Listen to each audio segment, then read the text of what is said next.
धर्मपुर से भाजपा प्रत्याशी रजत ठाकुर ने आरोप लगाया कि धर्मपुर से कांग्रेस प्रत्याशी दलित विरोधी है और उनके ऊपर एट्रोसिटी एक्ट के कई मामले दर्ज है। यह बात उन्होंने आज धर्मपुर विधानसभा क्षेत्र में अपने चुनाव प्रचार के दौरान कही। रजत ठाकुर ने कहा कि कांग्रेस प्रत्याशी के जो समर्थक है उन पर भी एट्रोसिटी के कई मामले चल रहे हैं। ये नेता खुले मंच से दलितों को जाति सूचक शब्द कहकर संबोधित करते हैं, जिससे दलित समाज के लोगों में भारी रोष है। कांग्रेस पार्टी ने हमेशा ही दलितों को सिर्फ वोट बैंक की तरह इस्तेमाल किया है। चुनावों के दौरान इन्हें दलितों की याद आ जाती है और जैसे ही चुनाव समाप्त हो जाते हैं इनका दलित प्रेम समाप्त हो जाता है। भाजपा ने कभी भी जाति आधारित राजनीति और विकास नहीं किया, सभी को समान दृष्टि से देखा और समान अधिकार दिया है। अब ये नेता जनता के बीच जाकर घड़ियाली आंसू बहा रहे हैं। इन नेताओं को इस बार धर्मपुर की जनता करारा सबक सिखाने जा रही है। जनता इनके बहकावे में नहीं आने वाली और भाजपा के साथ चलने का मन बना चुकी है। रजत ठाकुर ने कहा कि इन 2 दिन में आप सभी मेरे भाई बहन जो गांव के हैं, आपने रजत बन के काम करना है। आपने पूरे गांव को जो इकट्ठा रखना है। आप कोई आ जाए कोई जाए, आपने केवल और केवल मात्र भारतीय जनता पार्टी और अपने बेटे का ख्याल रखना है।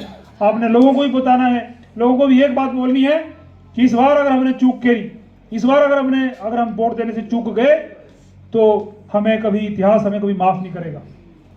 इतिहास हमें कभी माफ नहीं करेगा, क्योंकि इस बार जो विकास के काम ठाकुर साहब ने किए हैं, इस बार जो है हमें नई इबारत लिखनी है। जितने थोक में हमें ठाकुर साहब ने काम किए हैं, परचून वाला कोई काम नहीं है, सारे थोक वाले करोड़ों रुपए, 25 करोड़, 30 करोड़, 50 करोड़, 55 करोड़, करोड़ों में काम किए हैं। भाइयों बहनों, आपकी तरफ से भी जो है वो थोक में काम वोट पड़ने चाहिए, कोई कमी नहीं रहनी चाहिए। बल्कि जो कोई ऐसा व्यक्ति आपको नजर भी आता है गांव में, अगर आपको ऐसा नजर आता है कि ये थोड़ा सा कुछ इधर उधर हो रहा है, आप उनसे भी बात करें। और खास तौर पे जो हमारे अनुसूचित भाई हैं, मैं आपको एक बात कहना चाहता हूं। आज कांग्रेस पार्टी के प्रत्याशी पे एट्रोसिटी के मुकदमे चल रहे हैं। आज इनके प्रधान, लिंगेड़ पंचायत का प्रधान संजय कुमार, 15 मुकदमे चल रहे हैं। 15 में से 12 मुकदमे जो है एट्रोसिटी के चल रहे हैं, जाति सूचक शब्द बोलने के चल रहे हैं। भाइयों बहनों, आपने पिछले 5-6 महीने पहले एक बड़ी रैली इनकी हुई थी, धर्मपुर में रैली हुई थी। वहां 1000 लोग थे। 1000 लोगों के बीच में जो है वो जाति सूचक नाम लेकर जो है वो लोगों को बोल रहा था। मुझे कई भाइयों ने बोला, मुझे निशा जी ने भी ये बात बोली कि भाई जी, ये हमारा जो नेता है ये हमें जाति सूचक नाम से बोलता है, जातियों के नाम लेके बोलता है। मुकदमा दर्ज है, कोर्ट में केस लगे हैं।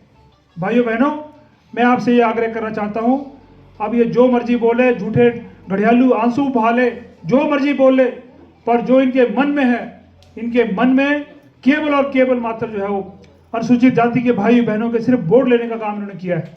इन्होंने अगर विकास किया होता, कांग्रेस पार्टी का राज इस देश में 60 साल तक रहा। अगर 60 साल तक इन्होंने देश में राज किया, तब हमारे गरीब भाई अभी गरीब क्यों हैं? क्यों नहीं इन्होंने इनके लिए योजना बनाई?